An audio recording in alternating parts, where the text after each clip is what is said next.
অবশেষে রিপাবলিক বাংলার সাংবাদিক ময়ূক রঞ্জনের বাড়ি ঘেরাও করল কৃষকেরা।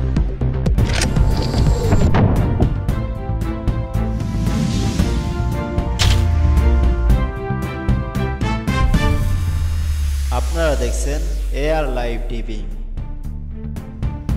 বাংলাদেশে পেঁয়াজ ও আলু রফতানি বন্ধ হয়ে যাওয়ার কারণে পশ্চিমবঙ্গের কৃষকদের মধ্যে চরম হতাশা বিরাজ করছে।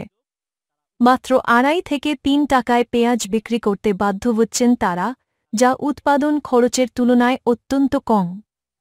কৃষকরা অভিযোগ করছেন, রফতানির সুযোগ বন্ধ করে তাদের দুর্দশার দিকে ঠেলে দেওয়া হয়েছে। এক কৃষক ক্ষোভ প্রকাশ করে বলেন, আমাদের কষ্টার্জিত ফসলের ন্যায্য মূল্য নেই।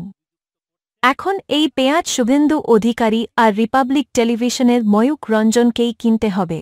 ময়ূক আপনাদের শত্রু নয়, ময়ূক আপনাদের গণশত্রু। এই সংকটকে কেন্দ্র করে কৃষকরা রিপাবলিক টেলিভিশনের সাংবাদিক ময়ূক রঞ্জনের বাড়ি ঘেরাও করেন। তাদের অভিযোগ, বাংলাদেশের বিরুদ্ধে মিথ্যা প্রচার চালিয়ে ময়ূক সংকট আরও জটিল করে তুলেছেন। এক কৃষক বলেন, আমরা শুনছি বাংলাদেশ আমাদের থেকে পেঁয়াজ নিতে চাইছে না, অথচ ময়ূক বলছে তারা নাকি আমাদের পেঁয়াজ অপমান করেছে। এই বিভ্রান্তি ছড়ানোর জন্য তিনিই দায়ী। শুধু তাই নয়, রাজ্যের বিরোধী নেতা শুভেন্দু অধিকারীকেও এই পরিস্থিতির জন্য দায়ী করেছেন কৃষকরা। তাদের হুঁশিয়ারি, এই বিপর্যয়ের সমাধান না হলে রাজ্যের রাজনৈতিক ভবিষ্যৎ অন্ধকার হবে।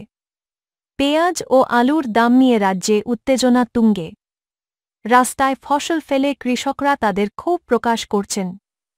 তারা অভিযোগ করেন, 3 টাকায় পেঁয়াজ বিক্রি করতে হচ্ছে, অথচ বাজারে এই পেঁয়াজই 20 টাকার নিচে পাওয়া যায় না।